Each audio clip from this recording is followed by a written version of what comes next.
Jadi ini adalah touring di awal tahun gue, tepatnya di Januari 2023. Tagline-nya itu kayak apa ya? Kayak journey begin lah. Karena buat gue sebenarnya nggak cuma sampai di sini aja nih gue bakal touring nih. Banyak plan banget nih yang udah gue susun. Semoga sih gue bisa keliling Indonesia lah tahun ini. Amin.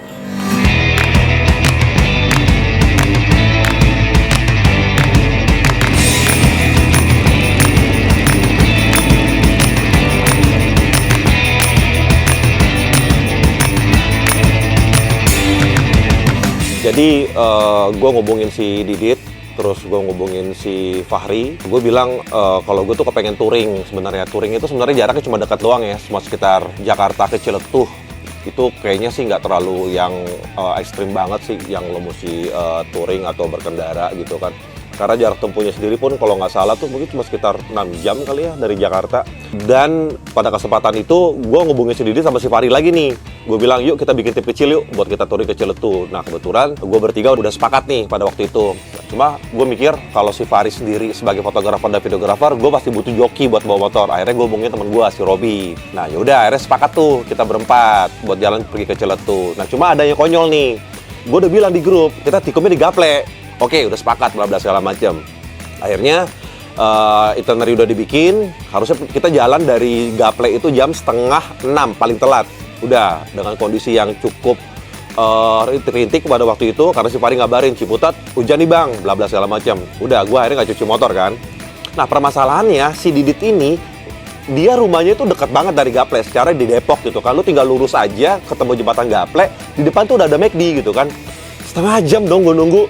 Alhasil dia WhatsApp di grup. Gue nggak baca karena gue lagi sibuk sarapan. Tiba-tiba si Fahri bilang, bang, si Didit nungguin di Ciawi. Aduh, ini gimana ceritanya? Secara kan jauh-jauh hari gue udah bilang sama Didit, kita ketemu di Gaple. Ya udahlah. Tiba-tiba setelah selesai sarapan, gue baca grup tuh. Dia ngomong, udah nanti nyampe di Ciawi kita makan bubur. Ya udah nggak perlu bubur lagi. Secara gue udah sarapan di McD. Kayaknya sih dia kasihkan ngegas gitu kan. Secara mau Himalayan gitu kan. Nggak, gini nih, habis subuh gue udah bangun sebenarnya, siap-siap preparing karena gue udah preparing dari sebelumnya. Subuh gue habis sholat langsung siap-siap tuh jalan tuh. Gue lihat WhatsApp grup, ternyata si Fahri ngomong, bang di Ciputat hujan. Waduh anjir, males banget kan, pagi-pagi udah dihajar hujan, basah-basah juga. Gue paling males tuh pagi-pagi udah rapi, tiba-tiba harus basah-basahan. Bad mood gue hancur tuh seharian tuh. Makanya begitu sampai di McD, gue lihat belakang gue mendung parah banget. Ya udah gas dikit aja kali ya, depanan dikit gitu maksudnya gitu. Tapi makin kesini, makin ke depan, nanggung. Gue pikir ya udahlah langsung ke Gadok deh. Gue bahasa WhatsApp grup udah pada nungguin gue. Ya gimana dong, sorry dah kalau gitu dah.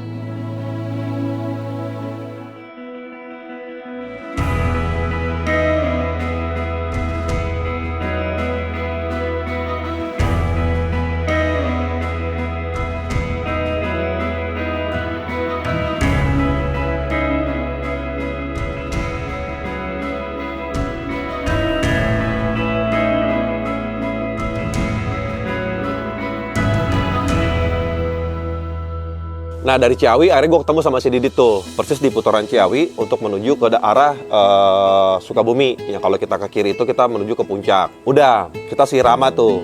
Ada kejadian yang aneh lagi. Si Robi motornya harus diisi bensin. Gue juga mesti ngisi bensin. Gue bilang sama Didit sambil nunjukin teki gue kayak begini gitu kan. Dit kita ngisi bensin. Oh iya. Benar satu pom bensin lewat. Set jalan. Dia kayak enakan di depan karena posisinya dia road captain nih ceritanya. Udah gue diem tuh kan. Tiba-tiba ada mobil segala macam. Gue nyalip nih kan. Gue tinggalin nih. Gue ngebut karena panas mesin motor gue kan. Akhirnya gak lama kemudian si Didit nyalip gue. Ada pom bensin. Si Robi udah kasih kode gue pada waktu itu. Bener dong, dia lurus lagi. Gue sama Robi ngisi bensin beneran itu kan. Udah, gue sih udah males telepon gitu kan. Maksudnya, gue cukup sekali aja ngasih tahu bahwa si Robi sama motor gue juga mesti isi bensin. Dia sih enak gitu kan. Motornya udah isi bensin, full pula kan. Ya udahlah, akhirnya dari situ kita menuju ke Cikidang.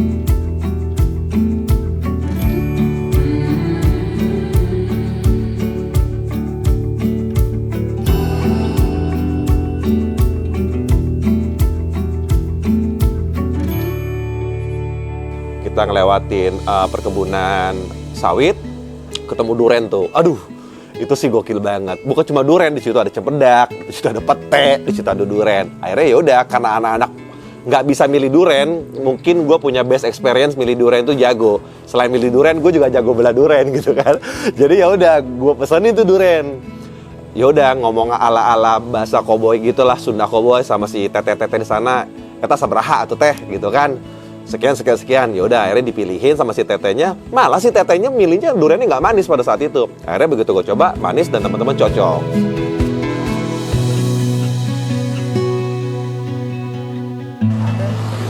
Kalau soal duren, gue percaya dah sama pilihan Bang Johan dah, nggak ada yang ngalahin dah. Jadi kalau urusan duren, cara milih-milihnya yang mana yang manis, mana yang wangi, mana yang dagingnya tebel, Bang Johan ada urusannya deh. Gue yang ngikut aja. Anak-anak ternyata juga ngikut, nggak ada yang bisa milih duren. Pas kita buka, durennya ternyata mantep. Gak lama kemudian, ya udah kita tinggal lanjut perjalanan untuk menuju pergi ke Pelabuhan.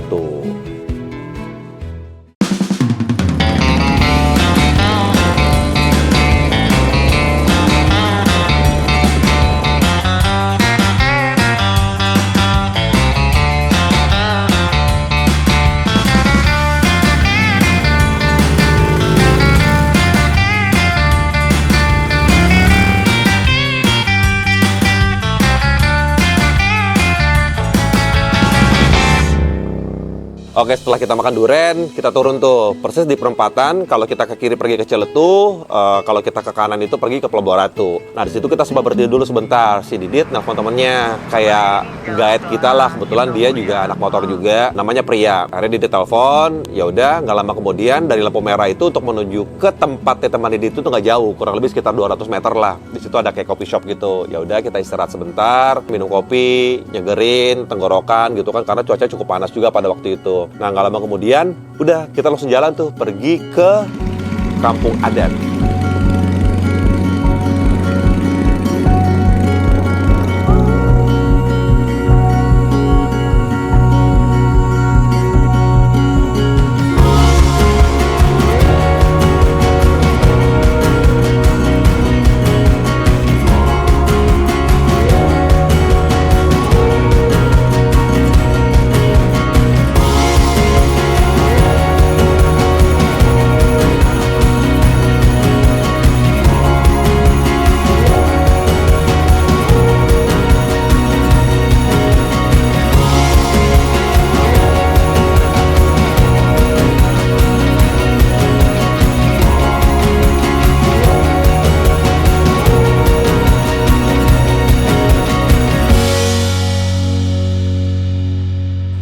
Sampai di kampung adat kita ketemu sama pemuka adatnya, namanya Abah Henry.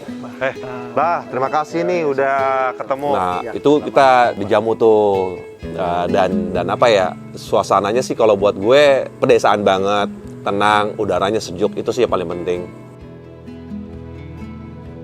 Di sela-sela aktivitas teman-teman sambil istirahat, gue sempatkan diri buat ngobrol sama si Abah tuh waktu itu. Ngobrol-ngobrol, cerita seperti apa sih kampung adat ini gitu kan. Nah, setelah pembicaraan gue, tiba-tiba si Abah tuh kayak ngasih kode gue bahwa orang-orang yang datang ke kampung adat itu harus pakai ikat kepala gitu. Jadi ya udah, teman-teman dan kru-kru yang lain itu pada diiketin semua kepalanya. Dan itu seru banget sih.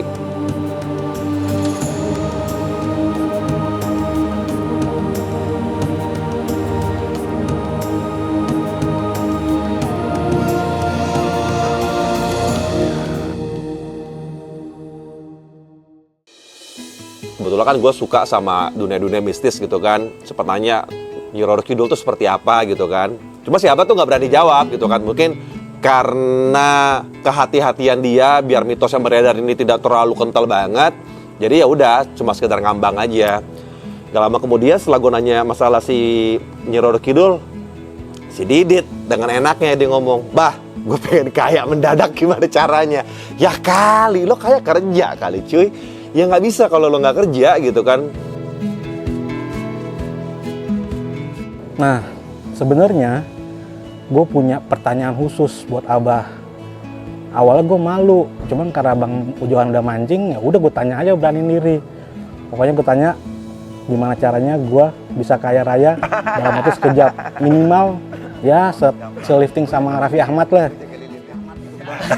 Kalau nanya tentang kaya raya ke Abah mah salah alamat.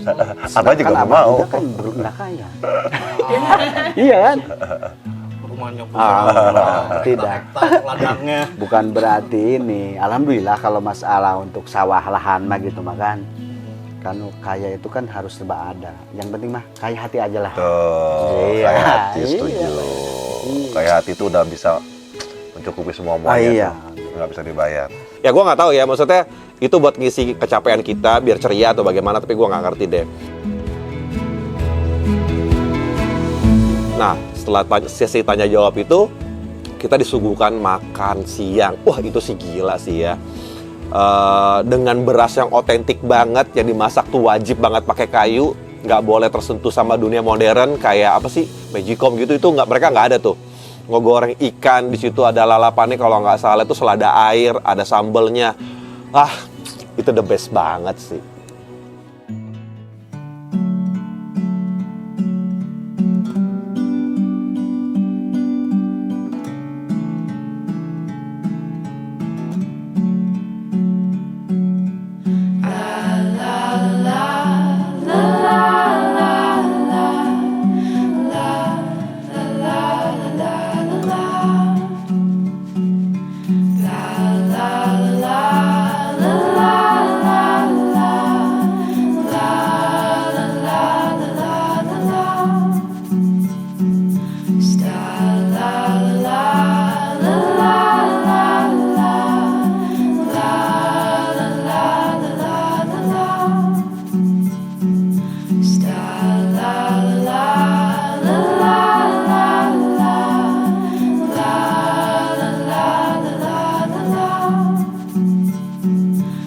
La la